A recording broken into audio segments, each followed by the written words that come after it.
get really sensitive about giving up their suppliers. It's this real like tight-lipped mentality of like, oh, well, if I give up the supplier, then they don't need me. And I lose that job or something. And Hmm. maybe it goes back to the whole thing of like, we help people out and it's going to come full circle. Like they're going to need you for other things, right? But people always wonder, like, should I charge to share my supplier or do I just give it? Or like, what does that look like? Do you have any thoughts on that? Yeah, I do. Okay. So I've had freelancers who contacted me, and when they say that to me, Yeah. um, I say I really don't think that's a good idea. I think that you should try to be as transparent as possible. Yeah.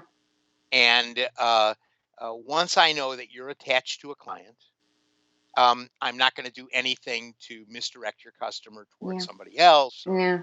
uh, right. I'm going to be sensitive to that, and Yeah. I'm sure other people who do what I do have similar attitudes. Yeah. Um, but as you well know, other than buying the fabric, there's a whole lot of stuff that has to get done right. You have to make that fabric into I something that know.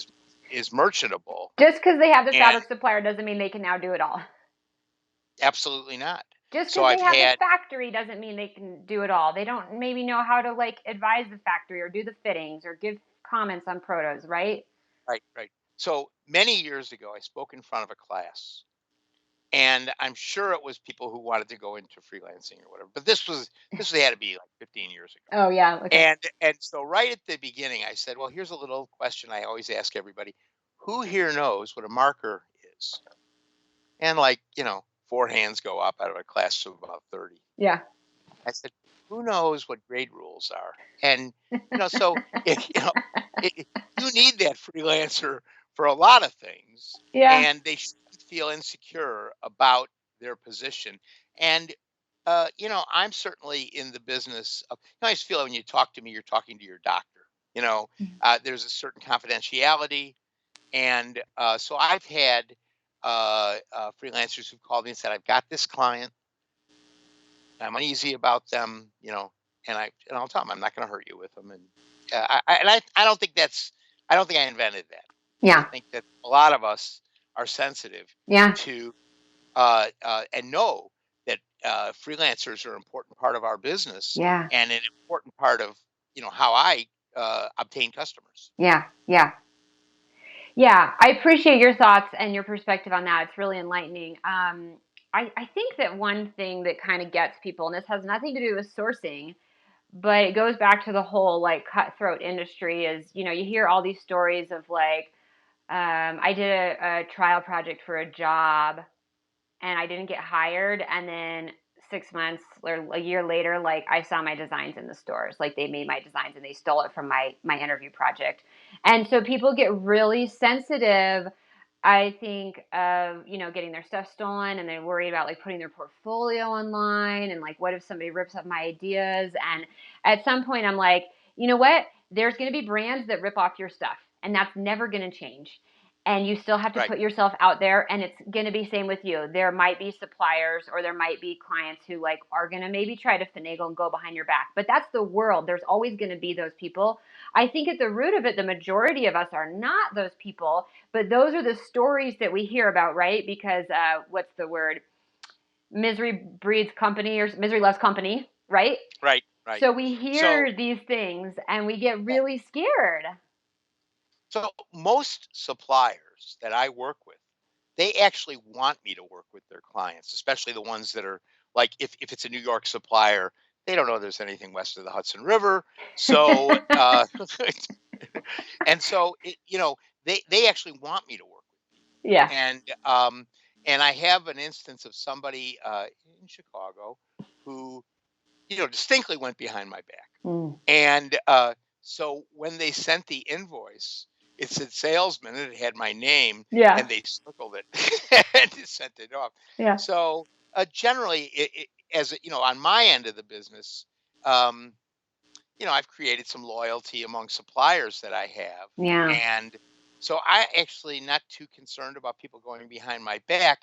And I think it actually doesn't benefit you. I think that I supply something that is good for you. Sure, just Um, like the freelancer provides extra value. absolutely. Yeah. So, and once I'm working with a freelancer, I recommend customers to them. Yes, You know, right? It's an ecosystem. It absolutely. goes full circle.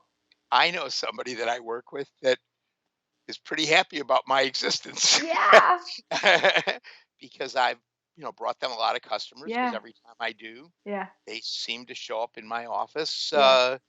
buying fabric. Yeah. Um, so there's some people you like working with, Yeah. and uh, and uh, it's a big country. So if there is a freelancer in Austin, Texas, I'm gonna send people in that direction Yeah. who I that were in the area. Yeah.